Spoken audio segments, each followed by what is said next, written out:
Breaking news. Eagles family is on the air. First of all, I want to thank our GM Howie Roseman, who keeps proving why he's such a key piece of this franchise. Today is Tuesday, a blessed Tuesday, and I already woke up thinking about the 14th. Another battle is waiting for us, and that's exactly what the Super Bowl journey is about. Every week, a new challenge. I truly believe we are ready. Our fans fly high. Coach Nick Sirianni leads this team with passion, and our players hit the field with fire in their eyes. This Sunday, it's time to face the Kansas City Chiefs, and the Eagle is hungry, ready to hunt down new prey. So don't forget to smash that like button, subscribe to the channel, and drop your thoughts in the comments. What's your expectation for Sunday's big game? Let's go together, because Eagles are heart, passion, and fight. Now let's get right to the point, because this is big. Howie Roseman has pulled off yet another move to shake things up, and this time it comes in the form of a trade. The Eagles have acquired running back Tank Bigsby from the Jacksonville Jaguars, and the price wasn't exactly cheap. Philadelphia is sending away both a 2026 fifth round and a sixth round pick to make it happen. When you consider the timing, just ahead of Week 2, with a huge matchup against the Kansas City Chiefs looming at Arrowhead in a Super Bowl 59 rematch, you understand the urgency and intention behind this decision. Bigsby, just 24 years old and a third-round pick in 2023 out of Auburn, is not a throwaway piece. He's a player with pedigree, and more importantly, with production. Last season, filling in when Travis Etienne battled injuries, he carried the ball 168 times, racking up 776 yards and 7 touchdowns while averaging 4.6 yards per carry. Those are solid numbers for a player many considered a complimentary back. His rookie year was less impressive, 132 yards on 50 carries, but the growth into year 2 made him a legitimate asset. So why would Jacksonville move on from him? The answer lies in the changes to their roster and leadership. Under new head coach Liam Cohen,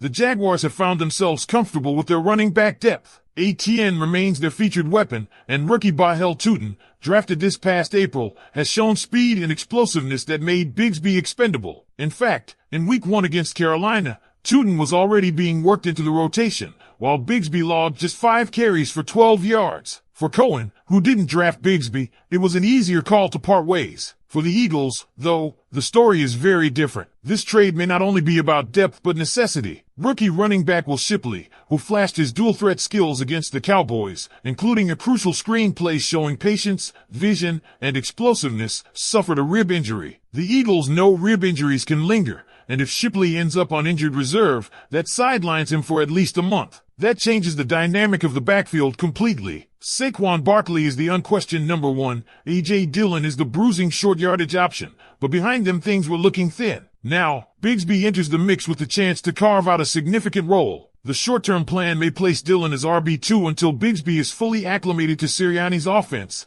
but the expectation is that Bigsby will soon rise to that number 2 role. The team also has to think about roster balance, whether to keep 4 running backs, reduce at tight end, or even make a move at another position such as edge rusher, where they currently have 6 players rostered. Remember, Kylan Grandson, the current TE3, was already filling in as a fullback after Ben Van Sumeren's season-ending injury. These types of domino effects matter when we talk about how this roster is constructed week by week. But the value of Tank Bigsby doesn't stop with running back duties. His history as a returner could prove critical. As a rookie, he logged 4 kick returns for nearly 100 yards, averaging almost 25 yards per return. Last year he was even better, 6 returns for 195 yards, averaging 32 yards a return. This season he's already contributed with 1 return for 20 yards. Considering Shipley was also part of the return unit alongside John Mechie, Bigsby provides immediate insurance in that role. This makes him not just a depth signing, but a multifaceted player who could influence both offense and special teams. This is classic Howie Roseman. Time and again, he refuses to sit still, always looking for ways to strengthen the roster, to cover weaknesses before they become glaring, and to give Sirianni the tools he needs to push this team deep into the postseason. Giving up a 5th and 6th rounder is not insignificant, but for a player who has already shown he can produce at the NFL level, it's a gamble that looks more like a calculated investment. And here's the other layer. On the very same day, the Eagles worked out a series of players in what felt like a mini-combine at the NovaCare complex. Among them, cornerback Mike Hilton, a top-rated run defense corner according to PFF, offensive lineman Learius Henderson and Kadem Telfort, wideout KJ Osborne, and even former Eagles wideout Quez Watkins. Add to that linebacker Jermaine Davis, who was once a first-round pick, and edge rusher Isaiah Foskey, a recent second-rounder the Eagles liked during the pre-draft process. That list shows you Roseman is not done. He's turning over every stone, from depth at receiver and O-line to potential reinforcements in the secondary. It underscores one clear point. The Eagles are preparing for a long season and want options across the board. All of this leaves one big question for the fan base. Do you see this move for Tank Bigsby as the right one to keep the Eagles on track toward the Super Bowl,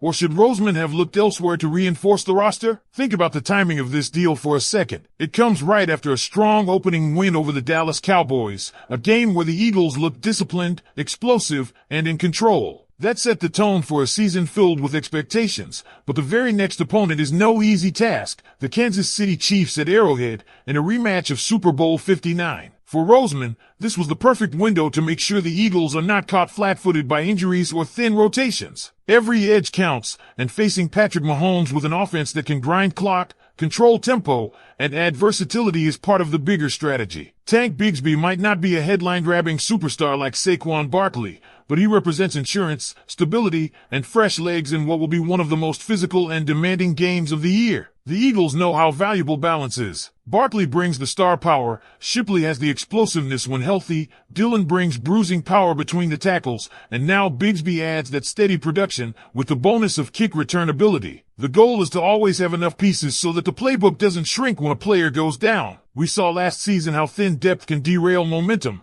and it's clear Roseman is not willing to let that happen again. But there's also a cultural side to this move. The Eagles have built a reputation under Roseman and Jeffrey Lurie of never being complacent. It doesn't matter if the team is coming off a win or if the depth chart looks strong on paper, they will always look to get better. That's how this organization separates itself. The trade for Bigsby is more than just a roster adjustment. It's a message to the locker room that this team is all in, right now. For Sirianni, that's fuel to reinforce his message of competing every single day, every single snap, because the front office is making sure the tools are in place. The potential ripple effects extend beyond the running back room. If Shipley does land on IR, the Eagles could be juggling 4 backs once he returns. That forces tough calls. Do they sacrifice a tight end spot and move on from someone like Grandson if they choose to carry a fullback again? Or do they trim at edge rusher where the team already has an abundance of bodies? Maybe it even sparks a second wave of moves in the coming weeks. Roseman has already shown a willingness to use mid-round picks aggressively, and it wouldn't be surprising if today's roster shuffle is just part of a chain reaction. And then there are the workouts. Bringing in someone like Mike Hilton isn't just about adding a body, it's about testing the waters on a proven veteran corner who specializes in run defense from the slot. That type of addition could allow flexibility in how Cooper DeJean is used. Looking at Isaiah Foskey or Jamin Davis tells you the Eagles are still obsessed with upside and draft pedigree. They're not afraid to take chances on former high picks who didn't pan out elsewhere,